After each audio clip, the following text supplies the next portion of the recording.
नमस्कार दोस्तों। आज मैं जो कहानी आप लोगों के लिए लेके आई हूँ, उसका शीर्षक है मोरी रंग दी चुनरिया, जो मालती जोशी द्वारा लिखी गई है। अगर आपको कहानी पसंद आए तो वीडियो को लाइक, शेयर और चैनल को सब्सक्राइब करना ना भूलें। तो आइए सुनते हैं मोरी रंग दी चुनरिया।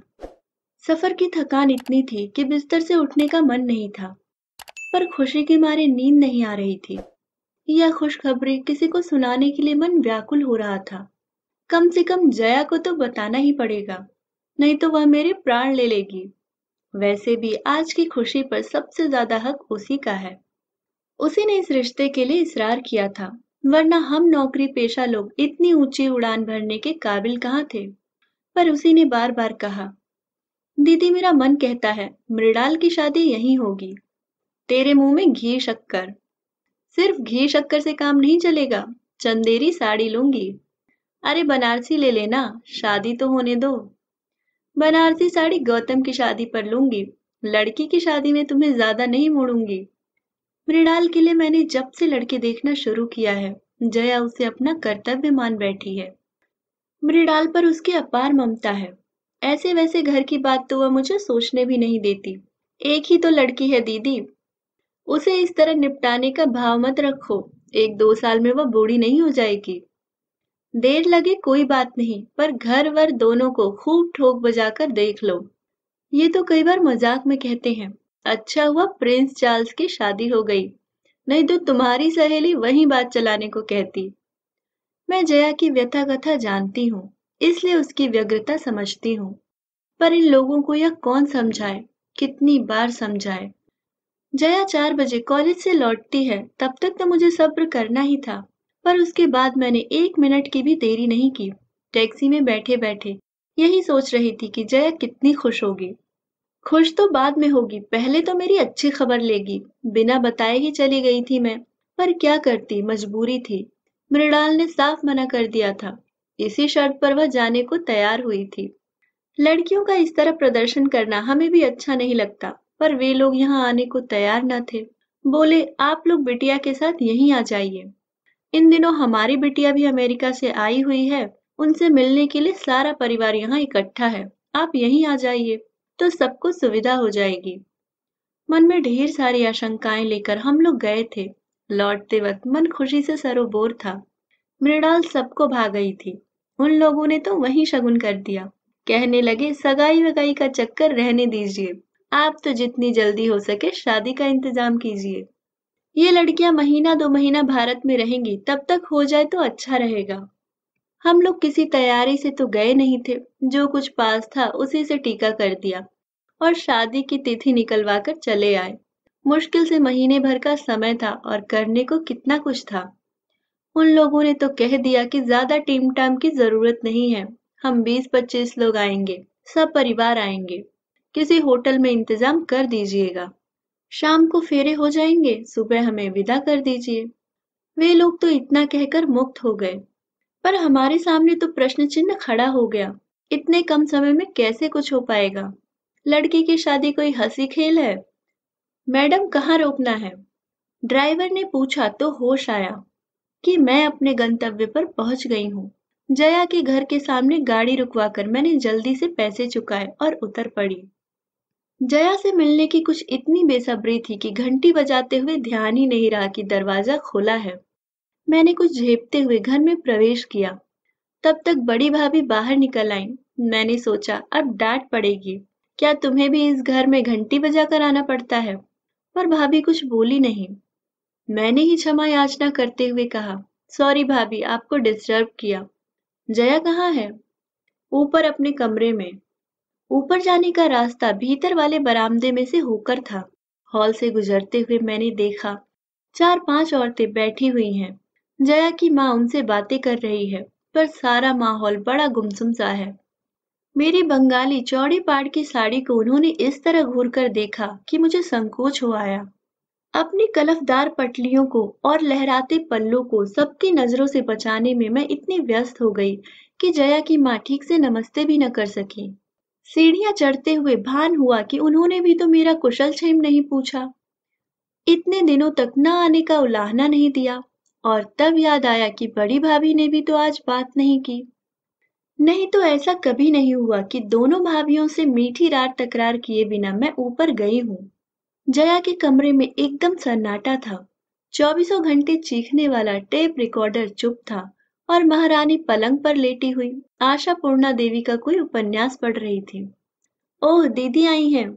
मुझे देखते ही वह पुलकित होकर बोली और मेरा मन एकदम हल्का हो गया। नीचे इतना सन्नाटा था कि बस, मैंने कहा, और माँ जी के पास दो चार औरत ऐसी शक्ल बनाकर बैठी हैं जैसे मातम कुर्सी पर आई हों। उसने मेरा वाक्य पूरा किया। वे वाकई मातम कुर्सी पर आई हैं।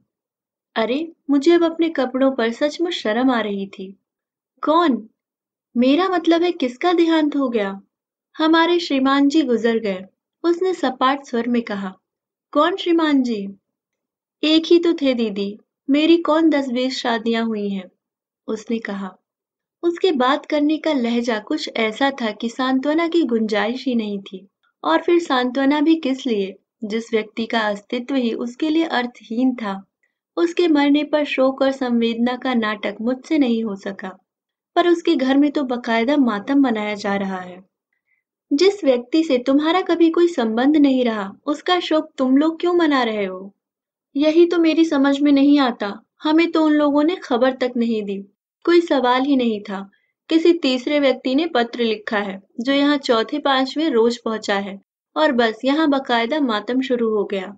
इन लोगों ने मेरी चूड़ियां नहीं फोड़ी, यही गनीमत है। छी, कैसी बातें करती हो? मैंने सिहर कर कहा। सच कह रही हूँ दीदी। मुझे कमरे में कैद करके रख दिया है। कॉलेज नहीं जाने देते, टीवी नहीं देखने देते, रेडियो नहीं सुनने देते, पानी भी मुझे मांग कर पीना पड़ता है। मुझे कोई घड़ा नहीं छूने देता। क्या कहती हो? सब अम्मा का पागलपन है। मेरी सास मरी थी तब भी यही नाटक हुआ था। मुझे तो सुनकर ही वितृष्णा होने लगी थी। पता नहीं जया कैसे सहन कर रही थी। अच्छा जया, चलूंगी अब, फिर कभी आ जाऊंगी। मैंने एकदम उठने का उपक्रम किया तो उसने हाथ पकड़कर बिठा लिया। ऐसे कैसे चली जाएंगी? जो कहने आई थी वह तो कहिए। वह सब कहने का अब उत्साह ही कहाँ बचा था। मैंने कहा, तुम कॉलेज नहीं आई तो बस देखने चली आई थी कि क्या बात है। झूठ मत बोलिए। आप कॉलेज गई होती तो यह खुशखबरी आपको कब की पता लग जाती। कल ही तो पूरा स्टाफ मिलने आ गया था। हे भगवान, जया ने कैसे सामना किया होगा उन सबका, खासकर मिसेस माथुर और मिसेस मालवीय जैसे लोगों का। उसने जैसे मेरे मन की बात पढ़ ली, बोली, भाभी उनसे नीचे ही निपट ली। मैंने साफ कह दिया था कि किसी को ऊपर भेजने की जरूरत नहीं है। आश्चर्य है मुझे किसी ने नहीं रोका। आपकी बात अलग है दीदी। सब जानते हैं, आपसे मिलकर मुझे खुशी होती है। बल्कि आप अगर नीचे से ही लौट जाती तो मुझे बेहद दुख होता, क्योंकि मैं जानती हूँ आप क्या कहने आई थी। बताओ। मृणाल की बात पक्की हो गई है, ठीक है ना? तुमने कैसे जाना? आपके चेहरे से ही पढ़ लिया था। आपके कमरे में आते ही जान गई थी, पर सोचा पहले अपनी खबर सुना दूं, फिर आपकी सुनूंगी। उसके कहने का ढंग कुछ ऐसा था कि मुझे बरबस हंसी आ गई। शोक और संजीदगी का जो आवरण ओढ़ रखा था गिर पड़ा। कमरे में आने के बाद पहली बार मैंने खुलकर सांस ली। और सुनाइए, उन लोगों को आपने कैसे पटाया? मैं जैसे इस छड़ की बाठी जो रही थी, फौरन शुरू हो गई। जया से यह सब कहे बिना मुझे चैन भी नहीं आता। वहां का सारा हाल बयान करने के बाद मैं घर परिवार का वर्णन करने बैठ गई। संयोग से उनका सारा कुनबा उन दिनों वहां इकट्ठा था। मुझे सबको देखने सुनने का मौका मिल गया था। जया, मृणाल की मौसेरी सास तो एक नमूना है। अच्छा हुआ तुम साथ नहीं थी, नहीं तो मृणाल की हंसी पर काबू पाना मुश्किल था। शायद इसी वजह से शादी टूट जाती। अच्छा, उनमें ऐसी क्या खासियत है? अरे, पढ़ी लिखी तो कुछ खास है नहीं, पर दिन भर अंग्रेजी की टांग तोड़ती रहती हैं। हमारे यहाँ तो सर्वेंटों का बहुत प्रॉब्लम है। ये पिक्चर तो लेडीजों के लायक है। हमारे चिल्ड्रंस तो बहुत शैतान है। मैंने ठीक ही कहा था। मेरे मुंह से सुनकर जया को भी हंसी का दौरा पड़ गया था। वहां तो पता नहीं क्या करती, पर जया की हंसी एकाएक थम गई। मैंने पलट कर देखा। दरवाजे में छोटी भाभी खड़ी थी। यह किस बात पर इतनी हंसी आ रही थी? उनके स्वर में उपालंब था। मैं तो शर्म से गड़ ही गई। जया ने जैसे मुझे उबारते हुए कहा, भाभी, मृणाल की शादी तय हो गई है। दीदी ने लगे हाथ सगाई की रस्म भी निपटा दी है। चलो यह तो बहुत अच्छा हुआ। भाभी ने निर्लिप्त भाव से शिष्टाचार निभाया। उसमें कहीं कोई खुशी का भाव न था, न उन्होंने घर या वर के बारे में कुछ पूछा। मैं एकदम उठ खड़ी हुई। जया अब चलूंगी, बहुत देर हो गई। इस बार जया ने मुझे रोकने का प्रयास नहीं किया। भाभी पता नहीं किस काम से ऊपर आई थी, उसे भूलकर मेरे साथ ही नीचे उतरने लगी। 20 सीढ़ियों पर बोली, दीदी एक बात कहूँ, बुरा तो नहीं मानोगी? कहिए। ऐसे शुभ कार्य की चर्चा आज इस घर में नहीं करनी थी, इससे अपशगुन होता है। चर्चा मैंने नहीं, जया नहीं चलाई थी भाभी। उसने पूछा तो मुझे बताना पड़ा, नहीं तो शायद मैं वैसे ही लौट जाती। पर भाभी मैं यह नहीं मानती कि इससे अपशगुन होता है। अब आप नए जमाने की हो, तो क्या आप कोई पुरखा पुरनिया हो? आप इन ढकोसलों पर विश्वास कर लेती हैं? यह ढकोसला नहीं, रिवाज है दीदी। यह कैसा रिवाज है, जिस आदमी का इस घर से कोई संबंध नहीं रहा? जया कभी जिसकी देहरी नहीं चढ़ी, जिसके नाम से उसने मांग नहीं भरी, मंगलसूत्र नहीं पहना, 20 साल से जिसकी शक्ल भी नहीं देखी, उसका मातम आप लोग क्यों मना रहे हैं? क्यों उस पर लाद रहे हैं? मरने वाला हाड़ मांस का आदमी था दीदी। दुनिया में रोज सैकड़ों हाड़ मांस के आदमी मरते हैं भाभी, लेकिन सबके साथ हमने फेरे तो नहीं लिए होते। मैं हतबुद्धि होकर उन्हें देखती रह गई। उसके बाद उस घर में एक पल भी ठहरना मेरे लिए दूभर हो गया। मेरी सारी खुशी हवा हो गई थी। मन इतना उद्भ्रांत हो गया था कि घर लौटकर मैंने नौकर को बिना बात के डांट दिया। कमरे की बेतरतीबी पर मृणाल को इस बुरी तरह झिड़की कि वह सिसकने लगी। खाने की मेज पर इनसे बिना वजह ही लड़ बैठी। पर सबने मुझे माफ कर दिया। सब समझ गए कि अब मुझ पर शादी का टेंशन आ गया है और महीना भर किसी की खैर नहीं है। शादी, हाँ, पिछले कुछ दिनों से मैं केवल मृणाल की शादी के बारे में ही सोचती रही हूँ। रात में सपने भी उसी के देखती रही हूँ। पर आज की रात जया के नाम थी। मेरे मानस पटल पर उसकी शादी के कई चित्र बनते बिगड़ते रहे। मैं उस शादी में उपस्थित नहीं थी। हम लोगों का परिचय तो बहुत बाद में हुआ, पर जो कुछ सुना था वह मेरी कल्पना शक्ति के लिए काफी था। बहुत ऊंचे घर में जया का संबंध हुआ था। 4 भाइयों का परिवार था। बड़े भाई पिता के साथ घर का कारोबार देखते थे। बीच वाले दोनों इंजीनियर थे। जया का दूल्हा सबसे छोटा और फिलोसोफर किस्म का था। जया के पिता वहां 2-4 बार गए, पर उससे बात नहीं हो पाई। उन्होंने लड़कों से कहा, हो सकता है मेरा लिहाज करता हो, संकोच के मारे न बोलता हो, तुम लोग जाकर मिल तो आओ। ऐसा न हो कि वह हकलाता हो या गूंगा बहरा हो। जया के भाई गए और तसल्ली करके घर लौट आए। गूंगा बहरा तो नहीं है, पर हाँ घुन्ना है, बहुत कम बोलता है। अरे, उसे तो हमारी जया 15 दिन में तोता बना देगी, बड़ी भाभी ने कहा। सबने चैन की सांस ली और तैयारी शुरू कर दी। बारात बड़ी धूमधाम से आई थी। चारों सुदर्शन भाइयों को देखकर लोगों को राम जी की बारात याद आ गई। चढ़ावा तो ऐसा था कि सबकी आंखें फटी की फटी रह गई थी। शिकायत थी तो सिर्फ लड़कियों को। वर के तीनों भाई उसे इस तरह घेरे हुए थे कि छेड़खानी करने का मौका ही नहीं मिलता था। जयमाला तक तो ठीक था, पर जब बाकी रस्मों पर भी वे बॉडीगार्ड की तरह साथ लगे रहे, तो ममेरी बहन ने चुटकी ली, आप लोग पांडवों की तरह फेरे भी साथ ही लोगे क्या? इस फिक्रे पर वे लोग थोड़ा झेपे, थोड़ा पीछे हटे तो सबको राहत मिली। पर कितनी सी देर को, उसके तुरंत बाद ही तो वह अघट घट गया। गठजोड़ी करके सप्तपदी के साथ इन लोगों ने अग्नि की परिक्रमा शुरू ही की थी कि दूल्हा गोंगो करता हुआ गिर पड़ा। आंखें कपाल पर चढ़ गईं और मुंह से झाग सा निकलने लगा। किशोरी नववधु तो यह दृश्य देखते ही मूर्छित हो गई। मेहमानों में 1-2 डॉक्टर भी थे, वे दौड़कर आए, मुआयना किया और बताया, घबराने की कोई बात नहीं है, मिर्गी का दौरा है, 1-2 घंटे आराम कर लेने दीजिए, ठीक हो जाएगा। 2 घंटे तक क्या कोई चुप रहता है? जितने मुंह उतनी बातें होने लगी। किसी ने कहा कि बचपन से ही ऐसे फिट्स आते रहे हैं, तभी तो कभी स्कूल नहीं भेजा, घर पर ही सारी पढ़ाई करवाई है। किसी ने कहा हाई स्कूल तक तो सब ठीक था, उस साल फर्स्ट डिवीजन पास हुआ था, तो किसी ने टोटका करा दिया, बस उसके बाद सब गड़बड़ हो गया। एक ने बताया कि परीक्षा में दौरा पड़ जाने से उसका बीए का रिजल्ट खराब हो गया, उसका दिमाग पर असर पड़ा है। किसी ने यहाँ तक बताया कि परीक्षा हॉल में ही दौरा पड़ जाने से उसकी प्रेमिका पर राज खुल गया। उसने शादी से मना कर दिया। हताशा में लड़के ने नींद की गोलियां खा ली। मौत तो नहीं आई पर एक अभिशप्त जीवन दे गई। इस बहसबाजी का सार यही था कि लड़का नीम पागल है। उसे मिर्गी का दौरा पड़ता है। उसके पास बीए की डिग्री थी। यह उसने कैसे हासिल की यह कोई नहीं जानता था। हैरत की बात तो यह थी कि वर के परिवार वाले इस विषय में मौन साधे हुए थे। वे तो ऐसा अभिनय कर रहे थे जैसे उन्होंने मिर्गी का यह दौरा पहली बार देखा हो। जया के पिताजी ने फिर ज्यादा सोच विचार नहीं किया। साफ कह दिया कि ऐसे झूठे और दगाबाज लोगों के घर में अपनी लाडली को नहीं भेज सकता। मैं उसे जिंदगी भर खिलाने का हौसला रखता हूँ।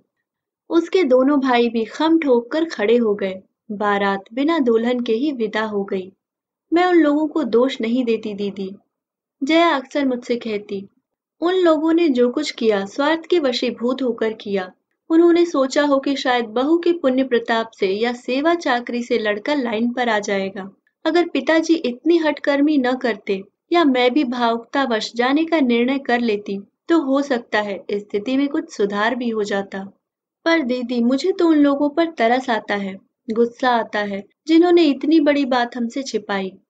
अगर पिताजी इतनी हठकर्मी न करते या मैं भी भावुकतावश जाने का निर्णय कर लेती तो हो सकता है स्थिति में कुछ सुधार भी हो जाता। सिनेमा में उपन्यासों में ऐसा होता भी तो है। पर दीदी मुझे तो उन लोगों पर तरस आता है, गुस्सा आता है जिन्होंने इतनी बड़ी बात हमसे छिपाई। वे लोग हमारे रिश्तेदार थे, इन लोगों के पड़ोसी थे। वे सब कुछ जानते थे पर उन्होंने हमें कुछ नहीं बताया। बल्कि यह रिश्ता भी उन्हीं लोगों ने सुझाया था। नहीं तो इतनी दूर हम क्यों जाते। दूरी कारण ही पिताजी ठीक से अता पता नहीं कर सके। वे तो अपने बंधु बांधवों के भरोसे निश्चिंत बैठे रहे। उन्हें क्या पता था कि वे लोग इस तरह पीठ में छुरा भोंक देंगे। बंधु बांधत्व और करते ही क्या है। मैं कहती इसलिए तो कौरव पांडवों की कहानी बराबर दोहराई जाती है। दुनिया में रोज महाभारत होते हैं। इस हादसे के बाद साल भर तक जया घर में मुंह छुपाए बैठी रही। पर इस तरह कब तक चलता। कभी तो उस खोल से बाहर आना ही था। उसकी पूरी जिंदगी उसके सामने फैली पड़ी थी। मन को मजबूती से थाम कर उसने बीए की पढ़ाई पूरी की। फिर एमए में गोल्ड मेडल लिया और हमारे कॉलेज में लेक्चरर हो गई। मैंने और उसने एक ही दिन ज्वाइन किया था। हमारी नौकरी और दोस्ती की शुरुआत साथ ही हुई थी। हम दोनों की आयु में अंतर था। परिस्थितियां भी भिन्न थी। नौकरी मेरे लिए मजबूरी नहीं थी। एक भरी पूरी गृहस्थी थी मेरी। 2 बच्चे थे, पति अच्छे ओहदे पर थे। लेकिन मैं अपनी डिग्रियों पर जंग नहीं लगने देना चाहती थी। 2 बच्चों के बाद ही मैंने विराम ले लिया था और करियर की शुरुआत की थी। लेकिन परिस्थितियों का यह अंतर हमारे बीच में बाधक नहीं बना। एक बार मन मिल जाए तो बाहरी चीजें गौड़ हो जाती हैं। हो सकता है हमारा कोई पूर्व जन्म का ही संयोग रहा हो। कितनी जल्दी हम एक दूसरे से घुल मिल गईं। मेरे बच्चे तो उसकी आंख के तारे थे। मजाल है जो कोई फरमाइश अधूरी रह जाती। मम्मी ने जरा कंजूसी की नहीं कि फौरन जया मौसी के पास शिकायत पहुंच जाती। अपने बच्चों को डांटना भी मेरे लिए कठिन था। फौरन मुझे जया की डांट खानी पड़ती। वह अपने मन का सारा संचित स्नेह गौतम और मृणाल पर लुटा रही थी। उनके लिए टॉफियां और खिलौने तो आते ही थे। हर साल सालगिरह पर एक नया स्वेटर भी वे पाते थे। मुझे जब जब पेहर की याद आती मैं उसके घर चली जाती। अम्मा जी मुझे खूब प्यार करती थी। उन्होंने एक तरह से मुझे अपनी बड़ी बेटी ही मान लिया था। उसकी दोनों भाभियां भी मेरा खूब स्वागत करती। मीठे उलाहने देती तो नए नए व्यंजन भी खिलाती। जया सचमुच भाग्यवान थी। नहीं तो ऐसे सहृदय भाई और स्नेही भाभियां अब कहाँ मिलती हैं। दिन बहुत अच्छे से गुजर रहे थे। पर कभी कभी मन बड़ा उदास हो जाता। लगता जया बेचारी यहाँ वहाँ खुशी खोजती फिरती है। उसे उसका हक मिलना चाहिए। उसकी गाड़ी फिर से पटरी पर लाने की मैं खूब कोशिश करती। मैट्रोमोनियल्स पढ़ पढ़कर मैंने अपनी आंखें दुखा ली थी। पर जया कुछ जवाब नहीं देती, सिर्फ हंसकर रह जाती। उन्हीं दिनों मेरे मौसेरे भाई की पत्नी प्रसूति में चल बसी थी। पहला एक 4 साल का लड़का था। भाई तो जैसे पागल हो गया था। मौसी ने बड़े ही कड़ू ढंग से मुझे लिखा था कि योगेश के लिए कोई अच्छी सी लड़की देखूं। बच्चे को तो कोई भी पाल लेगा, पर इस समय जरूरत योगेश को संभालने की है। निसंतान हो तो विधवा भी चलेगी, पर लड़की सुशील और ब्राह्मण हो। मुझे एकदम जया की याद हो आई। योगेश से अच्छा वर उसके लिए मिल ही नहीं सकता था। रूप रंग, कद काठी, विद्या बुद्धि सभी दृष्टि से वे परस्पर अनुरूप थे। योगेश दुहाजू जरूर था, पर जया के साथ भी तो एक कहानी जुड़ी हुई है। मैं मौसी को पत्र लिखने ही वाली थी, पर सोचा पहले इन लोगों को तो टटोल लूं। और यह मैंने अच्छा ही किया, नहीं तो बाद में मौसी के सामने लज्जित होना पड़ता। उस घर में इस विषय पर कोई बात करना ही नहीं चाहता था। भाभीियों ने मुझे अम्मा जी के पास ठेल दिया और अम्मा जी ने पिताजी के पास भेज दिया। वैसे तो जया के पिताजी भी मुझसे बहुत स्नेह करते थे, पर उन्होंने मेरा जरा भी लिहाज नहीं किया और एक वाक्य में ही सारी बात खत्म कर दी। बोले, बेटी उसके भाग्य में जैसी शादी लिखी थी हो गई। हमारे खानदान में लड़की पर बार बार हल्दी नहीं चढ़ती। बात आई गई हो गई। हिंदुस्तान में लड़की की शादियां तो रुकती नहीं है। 4 महीने बाद ही योगेश का विवाह एक सुंदर सुशील कुंवारी कन्या से हो गया। पर जया का प्रश्न तो यथावत था। मैंने उससे कहा, जया अपने जीवन की गुत्थी तुम्हें ही सुलझानी होगी। कानूनी कार्रवाई में जो मदद चाहोगी हम करेंगे, पर पहल तो तुम्हें ही करनी होगी। वह बोली, दीदी बुढ़ापे में पिताजी को दुख देने की इच्छा नहीं होती। इतनी बदनामी शायद वे झेल नहीं पाएंगे। जब तक जया के पिताजी जीवित रहे यह विषय फिर से उठाने का प्रश्न ही नहीं था। 3 साल पहले जब उनका देहांत हुआ, जया 35 पार कर चुकी थी। एक दिन यूं ही विषय छिड़ गया था, तो बोली, इस उम्र में शादी करती क्या अच्छी लगूंगी? इतनी निकल गई तो आगे भी कट जाएगी। अम्मा भी क्या सोचेंगी? जैसे मुझे बाप के मरने का ही इंतजार हो। इस निरांत जीवन की अभ्यस्त हो चली थी जया की परिस्थितियों ने फिर नया मोड़ लिया है। जो सुख उसका कभी था ही नहीं, उसके छिन जाने का आत्मीय स्वजन शोक मना रहे हैं। और लोकाचार के इस चक्रव्यूह में वह निरीह लड़की बुरी तरह घिर गई है। शादी से 15 दिन पहले मैंने छुट्टी ले ली, लेनी ही पड़ी। जया ने तब तक ज्वाइन नहीं किया था।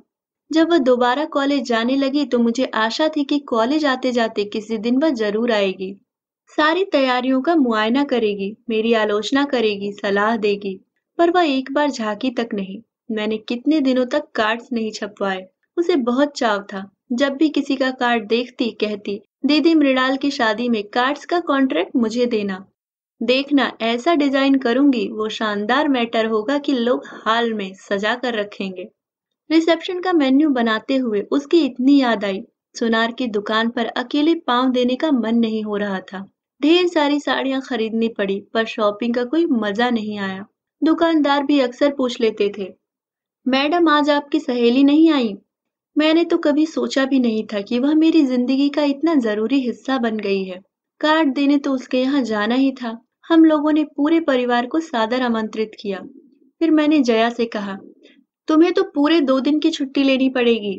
मैं कोई बहाना नहीं सुनूंगी। मृणाल को विदा करके ही तुम घर लौटोगी। उसने फीकी हंसी हंसकर कहा, अम्मा से पूछ लो। अम्मा जी तो इनके सामने ज्यादा बोलती नहीं थी। बड़ी भाभी ने कहा, हम लोगों में से कोई आ जाएगा दीदी, पर जया के लिए इसरार मत करना। देखो अभी 1.25 महीना भी नहीं हुआ है, लोग क्या कहेंगे? कोई बहुत तीखी सी बात मेरे होठों तक आई थी, पर मैं जब्त कर गई। इनके सामने तमाशा करने की हिम्मत नहीं पड़ी, और फिर कहने से फायदा भी क्या था? बेकार अपना ही मूड खराब होता। हम लोग चलने लगे तो जया ने मुझे एक और बुलाकर कहा, दीदी मेरी एक बात रखेंगी? कहो। मृणाल को दुल्हन के रूप में देखने का बहुत अरमान है। 10 मिनट के लिए ही सही उसे मेरे पास भेज सकेंगी? ओह श्योर, मैंने कहा। उस समय उसका कंठ इतना भीगा हुआ था कि उसकी कोई भी विनती मैं टाल नहीं सकती थी। मन में बस यही कसक बनी रही कि जया नहीं आई, बाकी सारा आयोजन इतना सफल रहा जिसकी हमने कल्पना भी नहीं की थी। बाराती तो कुल जमा 25 ही थे, पर घरातियों की संख्या उनसे 10-20 गुना अधिक थी। मेरा स्टाफ था, इनका स्टाफ था, मृणाल की सहेलियां थी, अड़ोसी पड़ोसी थे, और थे ढेर के ढेर रिश्तेदार। पर कहीं कोई बद इंतजामी नहीं हुई। मंडप की साज सज्जा से लेकर भोजन की व्यवस्था तक कहीं किसी को शिकायत का मौका नहीं मिला। दूल्हे के चुनाव को तो लेकर सभी ने हमें बधाइयों से लाद दिया। खुशी का वह भार मुझसे संभाले नहीं संभल रहा था। मृणाल तो उस दिन इतनी प्यारी लग रही थी, लग रहा था कहीं मेरी ही नजर न लग जाए। जया की बात बार बार मन में आ रही थी, पर मौका ही नहीं मिला। रानी जी ब्राइडल मेकअप करवा के जब पीछे के दरवाजे से अंदर आ रही थी, तब बारात दरवाजे तक आ चुकी थी। जयमाला के बाद तुरंत ही रिसेप्शन था। उसके बाद विवाह की सारी वैदिक रस्में निपटाते हुए रात के 2 बज गए। वे लोग उतनी रात को ही दूल्हा दुल्हन को लेकर होटल चले गए। वहां सुसज्जित ब्राइडल सूट उनकी प्रतीक्षा कर ही रहा था। जया की इतनी सी बात न रखने का मुझे बहुत दुख हो रहा था, इसलिए सुबह सवेरे नहा धोकर मैं होटल पहुंच गई। शहर के सबसे बड़े होटल में उन लोगों को ठहराया गया था। हमें 25 लोगों पर भी उसका खर्च भारी पड़ रहा था। पर ये बोले, उन लोगों ने हमसे कुछ मांगा भी तो नहीं, फिर इंतजाम में कंजूसी क्यों करें? मान लो 200 बाराती लेकर आ जाते, तब तो धर्मशाला में भी हमारे परखच्चे उड़ जाते। गाड़ी से उतरते ही मैं सीधे मृणाल के कमरे में जाने वाली थी, पर संकोच हो आया। फिर इन्होंने भी टोक दिया, go through proper chain madam. ठीक था, अब तो उसे हम अपनी मन मर्जी से हर कहीं नहीं ले जा सकते थे। उसके सास ससुर से पूछना जरूरी था। सौभाग्य से वे जागे हुए थे, हमें देखते ही अचकचा गए। अरे आप लोग सुबह सुबह? जी बस देखने चले आए थे कि आप लोगों को कोई असुविधा तो नहीं। अरे नहीं जी, बिल्कुल नहीं। 10 बजे खाना बिल्कुल तैयार रहेगा। आप लोग वहीं आ रहे हैं ना? हाँ, बस अब सबको तैयार होने के लिए फरमान भेजते हैं।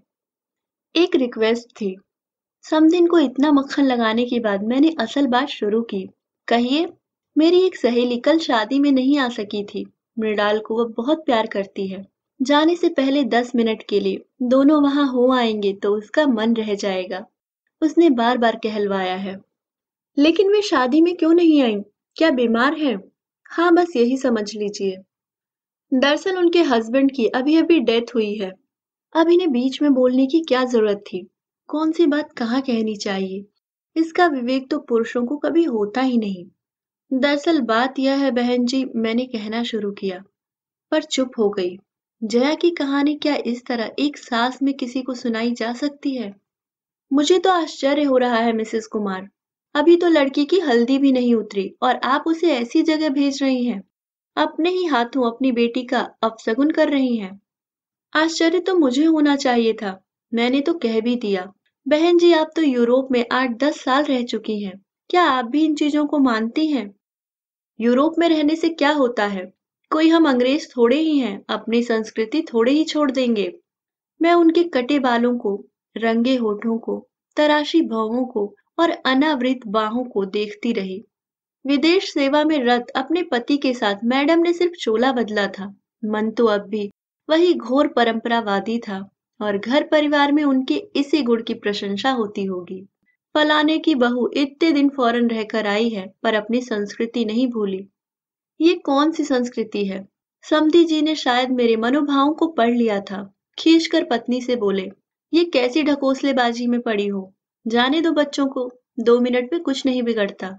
पति की अवमानना करने की ताव शायद उनमें नहीं थी। बोली, उन्हें जगने तो दीजिए। फिर मुझसे बोली, आप तो उनके साथ जाएंगी ना? अगर आपकी सहेली इन लोगों को कुछ देने लगे तो आप अपने हाथ से दीजिएगा, उनसे मत दिलवाइएगा। जया कुछ देगी यह तो निश्चित था। नए जोड़ों को कोई भी खाली हाथ विदा नहीं करता। उस समय क्या मुझसे निर्मम आज्ञा का पालन हो सकेगा?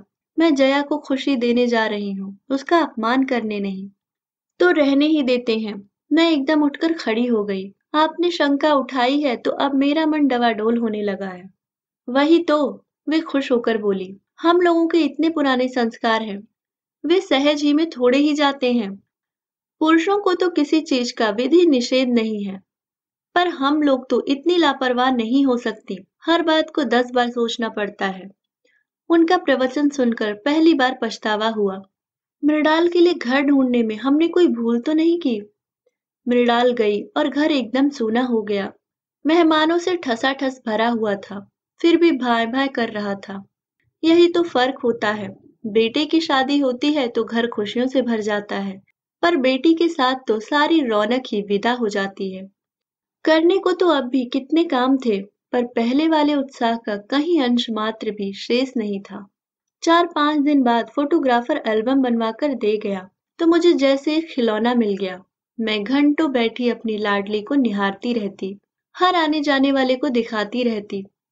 उस दिन भीड़ भाड़ में तो मैं किसी को ठीक से देख ही नहीं पाई थी। मेरे मन मस्तिष्क पर तो मृणाल और किशोर छाए हुए थे, पर अब फुर्सत से बैठकर मैं सबका मुआयना कर रही थी और सहसा मेरी आंखें जया की भाभी पर अटक गईं। उस दिन केवल उसके छोटे भाई और भाभी ही आए थे। वे भी खाने के लिए नहीं रुके, बस लिफाफा पकड़ाकर चले गए थे। कैमरे ने उन्हें वर वधु को आशीर्वाद देते हुए कैद कर लिया था। भाभी की साड़ी देखकर मेरे मन पर सांप लौट गया। यह साड़ी थी जो हम लोगों ने पिछले वर्ष बंगलुरु में खरीदी थी। पिछले वर्ष कॉलेज की ट्रिप दक्षिण भारत गई थी। पूरे रास्ते में हम लोग साड़ियां और नग वाले गहने खरीदते रहे। जया ने गहरे हरे रंग की कांजीवरम खरीदी थी, जिसका लाल और सुनहरी बॉर्डर था। उसने कहा था, दीदी इसका उद्घाटन मृणाल की शादी में करेंगे। जया ने वही किया था। मृणाल की शादी में भाभी को वही साड़ी पहनाकर भेज दिया था। अच्छा हुआ जो उस दिन मेरा ध्यान नहीं गया, नहीं तो मूड इतना खराब होता कि बस। तो क्या जया वह साड़ी कभी नहीं पहनेगी? वैसे मुझे उस पर गुस्सा भी आ रहा था। शादी में नहीं आई तो न सही, पर बाद में तो आ सकती थी। क्या उसे एल्बम देखने का भी चाव नहीं रहा, या कि वह मुझ पर नाराज है? पर मैं उसे कैसे समझा पाऊंगी कि मैं मृणाल को उसके पास क्यों नहीं भेज सकी।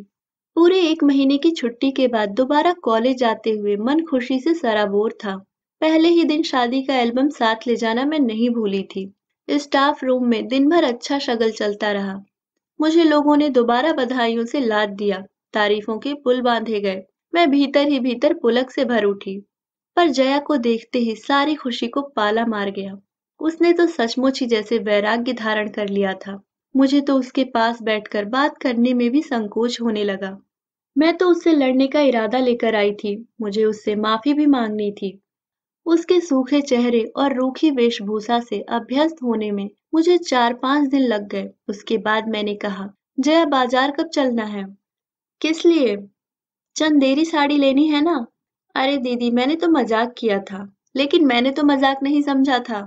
अब आप क्या लड़की की शादी की साड़ियां बांटती फिरेंगी? रहने दीजिए। गौतम की शादी पर सोचेंगे। लड़का हो या लड़की, फर्क क्या पड़ता है? दोनों की शादी में माँ बाप को खुशी तो होती ही है। और फिर लड़के का क्या ठिकाना?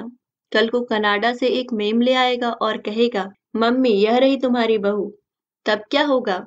मेरे सारे अरमान धरे के धरे रह जाएंगे। मेम बहू आएगी तो क्या आप हमें साड़ी नहीं देंगी? फालतू बातें बंद। यह बताओ बाजार कब चलना है? अभी रहने दीजिए दीदी। अभी बाजार जाती क्या मैं अच्छी लगूंगी? जया, यह तुम्हें क्या होता जा रहा है? मैंने कहा। कहना तो और भी बहुत कुछ चाहती थी, पर चुप रह गई। सचमुच इस लड़की को क्या होता जा रहा है? कपड़े तो जैसे भी पहन रही है ठीक है, पर शरीर भी तो सूखता चला जा रहा है। ब्लाउज झूल रहे हैं, गालों की हड्डियां निकल आई हैं, आंखों के इर्द गिर्द स्याह घेरे बन गए हैं। क्या रातों को सो नहीं पाती? क्या इसने खाना पीना छोड़ रखा है? पहले वाली बात होती तो मैं चुटकी ले लेती। जया, लगता है मरने वाले का गम तुम्हें सचमुच खाए जा रहा है। पर आपस में न तो वह संवाद रह गया है, न जया के बुझे बुझे चेहरे को देखकर यह सब कहने का साहस होता है। उस दिन कैलेंडर की तारीख बदलते हुए याद आया, आज तो जया का जन्मदिन है। उसका जन्मदिन हर साल मैं ही मनाती थी, कुछ न कुछ उपहार भी देती थी। इस बार का उपहार तो यही था। जब मेरे बार बार कहने पर भी नहीं मानी, तो एक दिन मैं खुद ही जाकर उसके लिए साड़ी ले आई थी। चंपई रंग की खूबसूरत चंदेरी थी, जिस पर रुपहले बेलबूटे थे। यह जया का प्रिय रंग था। मैंने गुलाब जामुन सुबह ही बनाकर रख दिए। पंडित जी को दही बड़ों के लिए कह दिया। सोचा और कुछ गरम मैं आकर बना लूंगी। उस दिन के लिए इनसे गाड़ी मांग ली। सोचा गाड़ी में डालकर साथ ही ले आऊंगी। उसे खिला पिलाकर यहाँ से साड़ी पहनाकर ही भेजूंगी। उसका यह अकारण वैराग्य अब मुझसे झेला नहीं जा रहा था। किसी को तो पहल करनी पड़ेगी। वह अपने आप तो इस तथाकथित शोक से उबर नहीं पाएगी। पर कॉलेज जाते ही मुझे निराश होना पड़ा। उस दिन फिर उसकी छुट्टी की एप्लीकेशन आई हुई थी। मेरी सारी व्यू रचना व्यर्थ होकर रह गई। क्या करती है यह लड़की? हर 2 दिन बाद गायब हो जाती है। स्टाफ रूम में मैंने अपनी झल्लाहट उतारते हुए कहा, इसे नौकरी वोकरी करनी है कि नहीं? आपको नौकरी की पड़ी है मिसेस कुमार। वहां लाखों के वारे न्यारे हो रहे हैं। मिसेस माथुर का यह फिकरा इतना अप्रत्याशित था कि मैं जड़ होकर रह गई। विश्वास न हो तो मिसेस गुप्ता से पूछ लीजिए। मैंने मिसेस गुप्ता की ओर देखा तो वह बुरी तरह झेप गईं। बेचारी गऊ महिला है, किसी के पचड़े में नहीं पड़ती। पता नहीं मिसेस माथुर ने उन्हें कैसे लपेट लिया। बताइए ना मिसेस गुप्ता, आप इतनी डरती क्यों हैं? कोई आपने चोरी की है? मिसेस माथुर ने उन्हें उकसाया। तो वे बड़े दयनीय स्वर में बोली, भाई हमें तो ठीक से मालूम नहीं है, हमने तो सुना भर है। वही तो पूछ रहे हैं क्या सुना है। हमारे सामने अस्थाना साहब एडवोकेट है ना, वो बता रहे थे इन लोगों ने दावा किया है। कैसा दावा? यही प्रॉपर्टी का। हस्बैंड की प्रॉपर्टी के लिए मिस वाजपेयी ने दावा किया है। अपने आप को मिस कहती हैं और हस्बैंड की प्रॉपर्टी में हिस्सा मांगती हैं। ये मिसेस मालविया थीं। इम्पॉसिबल, बड़ी देर बाद मेरे मुंह से निकला। जया कभी इतनी नीच हरकत नहीं कर सकती। मिसेस कुमार, मिसेस माथुर बोली, आपने बच्ची की शादी जरूर कर दी है, पर दुनियादारी के मामले में आप स्वयं अभी बच्ची हैं। आप नहीं जानती कि पैसे का मोह आदमी से क्या क्या करवा लेता है। प्रॉपर्टी के चक्कर में अच्छे अच्छे की नकाब उतर जाती है। लेकिन जया पैसे की भूखी नहीं है, वह खुद 2,500 रुपए महीना कमा रही है। हजार और लाख में फर्क होता है मिसेस कुमार। पर मैं कहती हूँ इसमें इतनी हाय तौबा मचाने की क्या जरूरत है। मिस रायजादा बोली, अगर वह उस शख्स के नाम पर 20 बरस तक धूनी रमा कर बैठी है, तो उसका प्रॉपर्टी पर पूरा हक बनता है। वह अपने जायज हक के लिए लड़ रही है। बात जायज और नाजायज हक की नहीं है मिस रायजादा, मैंने संजीदा होकर कहा। प्रश्न तो यह है कि जिस बंधन को मन ने कभी स्वीकार ही नहीं किया, उसके मन जरूर स्वीकार करता। मिसेस माथुर बोली, अगर मन यह पहले से जानता कि आसामी 5 लाख का है, तो वह सारे बंधन स्वीकार कर लेता। 5 लाख? जया के ससुर इस बेटे के नाम 5 लाख फिक्स्ड में छोड़ गए हैं। व्यवस्था यह थी कि इस रकम का ब्याज उन लोगों को मिलता रहेगा जो उसकी देखभाल करेंगे। अब तक ऐसा ही होता भी रहा। तीनों भाई बारी बारी से उसे संभालते रहे, लेकिन उसकी मृत्यु ने अब प्रश्न चिन्ह खड़ा कर दिया है। इतनी बड़ी रकम का वारिस कौन होगा? वैसे लीगल राइट तो जया का ही बनता है, मिस रायजादा ने कहा। अरे वे लोग आपस में फैसला कर लेंगे, पर इसे एक कौड़ी भी नहीं देंगे, देख लेना।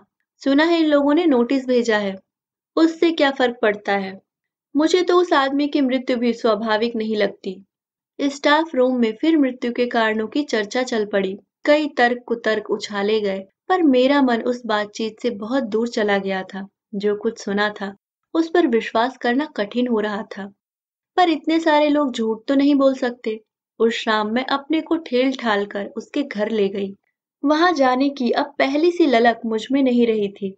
उन लोगों का स्वागत भी अपेक्षाकृत ठंडा था।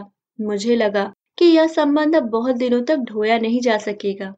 जया हस्ब मालूम अपने कमरे में थी। साड़ी का पैकेट उसकी गोद में रखते हुए कहा, जन्मदिन की एक तुच्छ भेंट स्वीकार कीजिए। ओह दीदी, उसने कहा और उसकी आंखें छलछला आईं। यहाँ घर पर तो सब लोग इतने व्यस्त हैं कि किसी को एक छोटी सी बात का होश ही नहीं है। पर मैं जानती थी आप नहीं भूलेंगी, इसलिए कॉलेज नहीं आई। बहुत मेहरबानी। आप यह सब क्यों लाई हैं? आपका तो आशीर्वाद ही मेरे लिए बहुत है। आपके इस स्नेह ऋण से तो मैं कभी उबर ही न पाऊंगी। धन्यवाद, प्रस्ताव पढ़ चुकी, अब जरा खोल कर भी देख लो।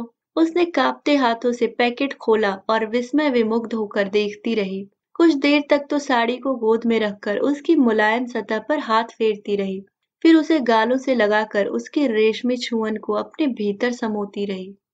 मैं मंत्रमुग्ध सी उसे देख रही थी। लग रहा था जैसे वह बरसों बाद किसी अपने से मिली हो।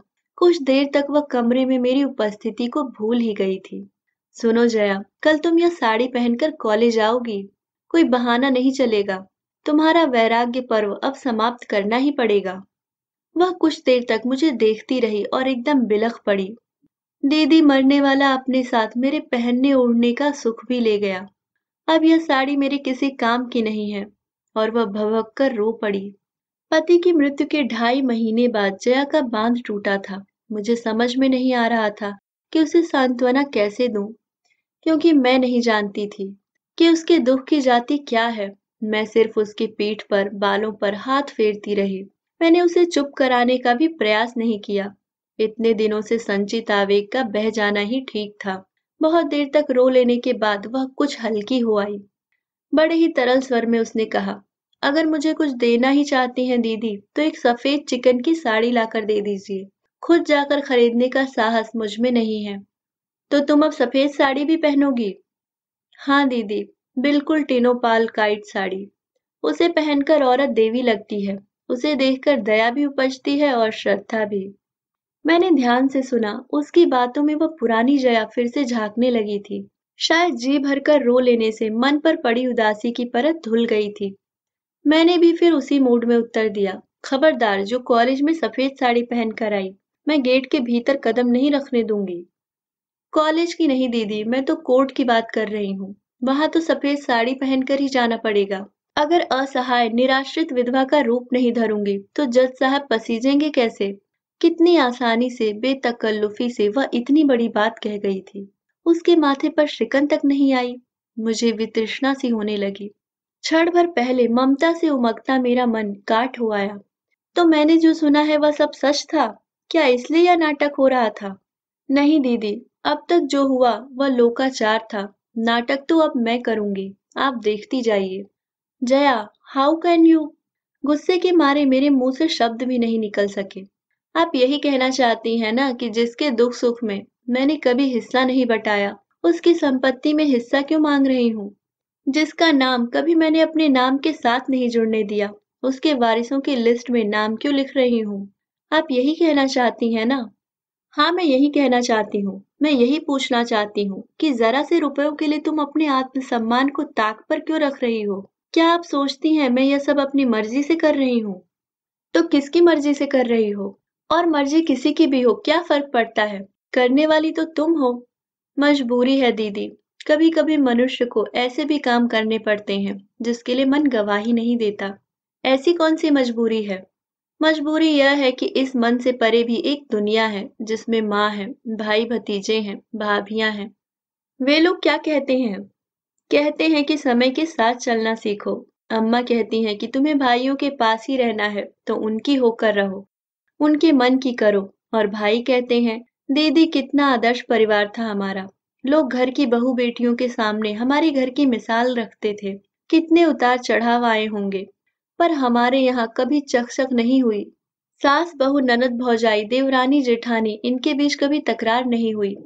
बहुत अमीर तो हम कभी भी नहीं थे, पर दाल रोटी आराम से चल जाती थी और सब उसमें खुश भी थे। पर इधर कुछ दिनों से असंतोष का लावा सा फूट पड़ा है। पता नहीं कितनी अतृप्त इच्छाएं एकदम सिर उठाकर खड़ी हो गई हैं। बड़ी भाभी दिन रात बिसुरती रहती हैं कि पैसों के अभाव में महिमा की शादी अच्छी जगह नहीं हो सकी। अब कम से कम अड़िमा के लिए ही अच्छा घरवर जुट जाता। छोटी भाभी कहती हैं कि इंजीनियरिंग में एडमिशन नहीं हुआ तो मयूर शायद आत्महत्या ही कर लेगा। पर भैया के पास कंपटीशन फी के पैसे कहाँ हैं? छोटे भैया का इस दड़बे में दम घुट रहा है और वे शहर से बाहर एक अच्छा सा फ्लैट खरीदना चाहते हैं। बड़े भैया कहते हैं कि पैसे का सुविधा हो जाए तो वे इस घर की ही काया पलट कर देंगे। और इन सब कामों के लिए तुम्हें बरेली वालों का रुपया चाहिए, यही ना? हाँ, और भैया कहते हैं तुम किसी से भीख नहीं मांग रही हो। यह तुम्हारा कानूनी हक है। आखिर तुमने 20 साल तक तपस्या की है। ये तपस्या की बात तुम्हारे गले से उतरती है? न उतरे तो उपाय क्या है? आखिर रहना तो इन्हीं लोगों के साथ है। तुम इतनी निरुपाय तो नहीं हो जया। अच्छी खासी नौकरी करती हो। नौकरी सिर्फ 2 रोटी देती है दीदी, पर हिंदुस्तानी औरत को एक सुरक्षित छत चाहिए। फिर चाहे वह पिता की हो अथवा भाई की, पति की हो अथवा बेटे की। इसलिए तो इस लड़ाई में अम्मा भी मेरे साथ नहीं है। इस चौथेपन में वे बेटों से बिगाड़ नहीं कर सकती। आखिर वे ही तो उन्हें मुखाग्नि देंगे। मेरा क्या है, मैं तो महज एक लड़की हूँ जो जन्म लेते ही परिवार पर भार बन जाती है। आई एम सॉरी जया, मैंने उठते हुए कहा। तुम्हारी परेशानियों को तुमसे ज्यादा कौन समझ सकता है? मैं तो यूं ही कुछ न कुछ कहती रहूंगी। मेरे भाषण का बुरा न मानना। वह मुझे छोड़ने नीचे तक आई, पर हम दोनों में फिर कोई बात नहीं हुई। बैठक से गुजरते हुए देखा, घर के लगभग सभी सदस्य वहां उपस्थित हैं और गर्मा गर्म बहस चल रही है। जया, जरा इन लोगों की हिमाकत तो देखो। बड़े भैया ने एक कागज नचाते हुए कहा। क्या हुआ? अरे वे लोग तो तुम्हारी शादी को ही चैलेंज कर रहे हैं। लिखते हैं कि हिंदू विवाह नियम के अनुसार फेरों के बाद ही विवाह पूर्ण रूप से संपन्न माना जाता है। जयमाला कोई वैदिक विधान नहीं है, यह तो मात्र एक परंपरा है। मैं 10 गवाह खड़े कर दूंगा कि फेरे हुए थे। छोटे भैया ने जोश से कहा। तो क्या वे लोग 100 गवाह नहीं ला सकते? आखिर 5 लाख का मामला है। जया के इस व्यंग पर छोटे भैया चकित होकर उसे देखते रह गए। तुम्हारी सास के मरने पर अपने यहाँ चिट्ठी आई थी। पिताजी की पुरानी फाइलों में वह अब भी मिल जाएगी। हम उसे कोर्ट में दिखा सकते हैं। अगर हमारा कोई संबंध नहीं था तो हमें सूचना क्यों भेजी गई? बड़े भैया की दलील बड़ी जोरदार थी, पर जया के पास भी नहले पर दहला था। अगर वे सचमुच मेरी सास थी, तो मैं उस समय बरेली गई क्यों नहीं? सास के बाद मेरे ससुर भी शांत हुए थे। उनकी खबर क्यों नहीं आई? उनके बेटे के बारे में भी तो हमें तीसरी जगह से पता चला। उन लोगों ने क्यों नहीं लिखा? यही तो जालसाजी है। इसी पॉइंट पर तो हम उन्हें घेर लेंगे। और अगर वे पूछें कि मैं अब तक मिस वाजपेयी क्यों हूँ, तो आप क्या जवाब देंगे? मेरा service record, GPF, bank account सब तो इसी नाम से है। अरे तू तो जिरह पर उतर आई। बड़े भैया एकदम गुस्सा गए। जिरह कर भी रही है तो किसकी तरफ से, यह भी तो देखो। मैं अपनी ओर से जिरह कर रही हूँ छोटे भैया, जया ने आवेश में भरकर कहा। 39 साल की हो गई हूँ मैं। कभी तो मुझे बोलने का मौका दीजिए। हाँ बोलो, क्या कहना चाहती हो? सिर्फ यही कि बस बहुत हो चुका। अब मेरी जिंदगी से खिलवाड़ मत कीजिए। हम खिलवाड़ कर रहे हैं? तो इसे और क्या नाम दूं? मेरे लिए सारे निर्णय आप लोग ही लेते रहे हैं। कभी मुझसे पूछा तो होता कि मेरी मंशा क्या है? आप लोगों की हठकर्मी ने मुझे मेरी ससुराल नहीं जाने दिया। वहीं सुख में दुख में जैसे भी होता मैं जी ही लेती। इसका ज्ञान तो हमें घुट्टी में ही पिलाया जाता है। वहां रहती तो यह आज की समस्या तो न उठती। उस समय आप लोगों ने यह नहीं सोचा कि इतनी पहाड़ से जिंदगी मैं कैसे काटूंगी। बाबूजी की जिद ने मुझे दूसरी शादी नहीं करने दी। नहीं तो आज मैं अपनी छोटी सी गृहस्थी लेकर चैन से जी रही होती। अब आप फिर मेरा तमाशा बनाने पर तुले हुए हैं। अब आप सबूत जुटाएंगे और कोर्ट दर कोर्ट साबित करते फिरेंगे कि मैं सचमुच मरने वाले की व्याहता पत्नी हूँ। जिस गति से इस देश में दीवानी मुकदमे चलते हैं, उससे जाहिर है इसमें सालों लग जाएंगे। तब तक मेरा वजूद क्या होगा, बताइए तो? मैं कुंवारी हूँ या विवाहिता? विधवा हूँ या परित्यक्ता? सबको जैसे काट मार गया था। कमरे में इतने लोग थे, पर जया के स्वर की धार ने सबको गूंगा कर दिया था। बड़े भैया, उसने भीगे कंठ से कहा, मैं आपके पांव पड़ती हूँ। आप चाहे तो मेरी सारी पेंशन, जीपीएफ, सीपीएफ अपने नाम लिखवा लीजिए, पर मुझसे ऐसा कोई काम न करवाइए कि मैं अपनी ही नजरों में गिर जाऊं। मुझ पर इतनी मेहरबानी जरूर कीजिए। चलिए दीदी, उसने मेरा हाथ पकड़कर कहा, तो मुझे होश आया और शर्म भी। उस पारिवारिक ड्रामे की मूक दर्शक बनी मैं अब तक वहां खड़ी थी। सॉरी जया, मैंने बाहर निकलते हुए कहा। मुझे बहुत पहले चले जाना चाहिए था। भाभी लोग पता नहीं क्या सोच रही होंगी। मुझे मालूम है वे क्या सोच रही हैं, और उनका सोचना बिल्कुल ठीक है। आज आप साथ थी इसलिए मैं इतना खुलकर बोल सकी, नहीं तो शायद फिर से होठ सी लेती और अपने में ही घुलती रहती। और फिर एकाएक तरल स्वर में बोली, दीदी अगर कभी जरूरत पड़ी तो आप पर भरोसा कर सकती हूँ ना? निराश तो नहीं करेंगी? जया, मैंने उसका कंधा छूकर कहा, मेरे दरवाजे तुम्हारे लिए कभी बंद नहीं थे। तुम ही उधर का रास्ता भूल गई थी। रास्ता भूल गई थी, आपको नहीं भूल सकती। आपसे बढ़कर मेरा अपना है ही कौन? आप ही ने तो मेरे जीवन में दोबारा रंग भरने की कोशिश की है। औरों के तो चेहरे भी इस समय पहचाने नहीं जा रहे हैं। इतनी ज्यादा भावुकता मेरी बर्दाश्त से बाहर हो रही थी। मैंने तुरंत हाथ दिखाकर एक रिक्शा रोक लिया और उसमें बैठते हुए सहज ढंग से पूछ लिया, तो फिर कल कॉलेज आ रही हो ना? बिल्कुल आ रही हूँ, और आपकी दी हुई साड़ी पहनकर आ रही हूँ। जनता से कहिए जरा होशियार रहे। उसने अपने बेलौस अंदाज में कहा। मेरी शाम सार्थक हो गई थी।